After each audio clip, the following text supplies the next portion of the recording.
And if you can learn to sit with the discomfort and get curious about it, I always say the nervous system thrives off of curiosity.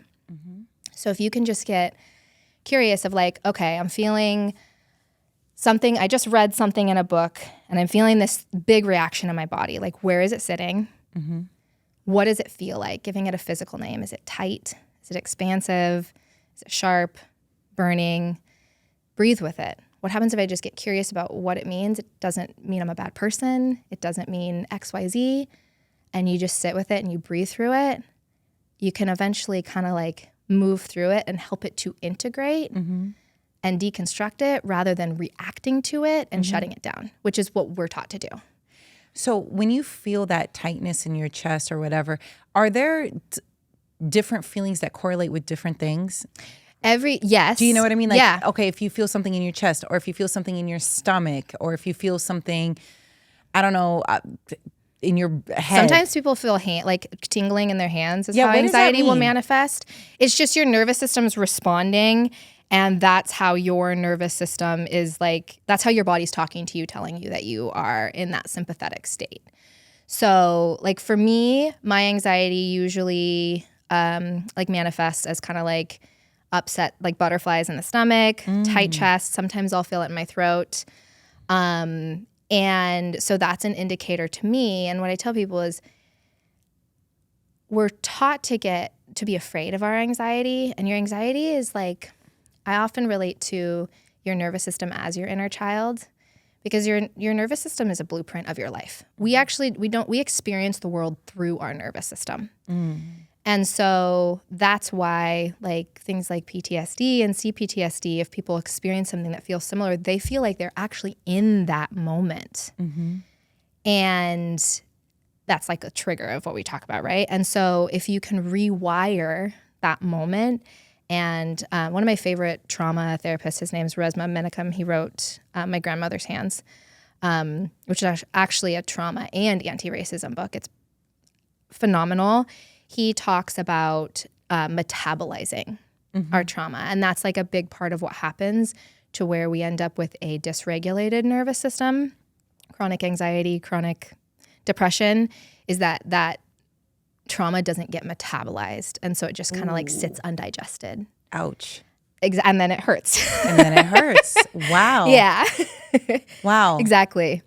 So tell me a little bit about your training, you know, because I think for a lot of us who don't know how to even approach this, right? Like, how do I take care of my well-being? I hear about it all the time, mental health, but like, what does that mean to take care of it, to cater to our nervous system? How do we sit in our discomfort? So what were the different trainings that you went through to get you to this point where you are a coach and you do help people? Yeah.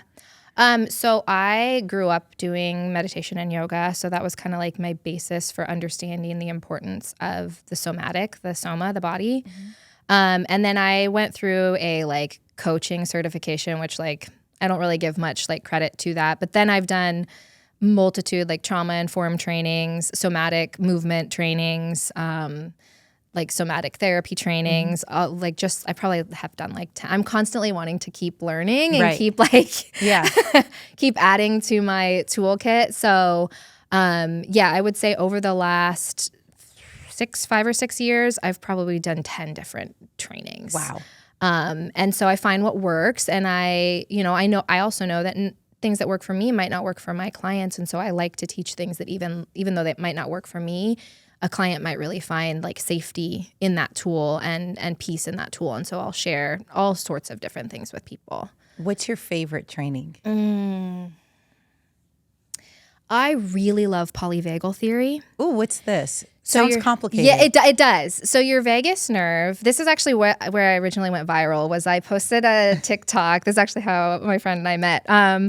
I posted a TikTok of placing a ice pack on your chest to stop an anxiety and panic attack. It's so effective.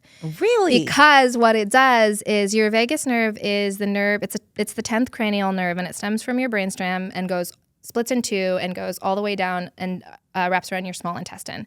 So it's the longest cranial nerve in the body, and it controls 80-ish% of your parasympathetic nervous system, which is the rest and digest state. And so it responds to cold is one of the ways to stimulate it, and cold stimulates it quite quickly. So an ice pack on your chest or the back of your neck will stimulate the vagus nerve when you're having a panic attack and help to bring you back to a baseline. And it's effective. And so polyvagal theory is it's basically like the theory of safety. So there's a hierarchy of the nervous system. So you have the ventral vagal state, which is safety and connection. And then you have sympathetic, which is fight or flight or like anxiety, but it's also like action, movement. And then you have the second part of the parasympathetic nervous system, which is called dorsal vagal. Mm-hmm. And that is where, like, if you get stuck in dorsal vagal, they call it dorsal vagal shutdown. That's where like disassociation and depression and all of that comes from.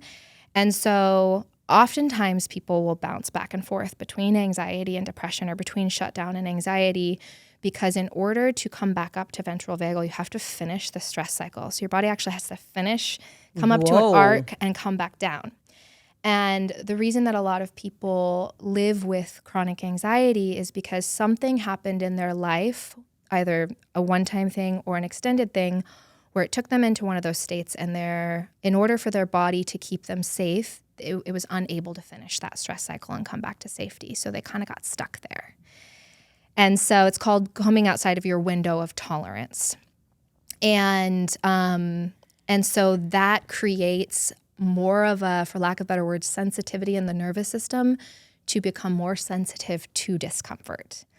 And so what the core of what I do is teach people how to create resiliency, flexibility, and adaptability in their nervous system.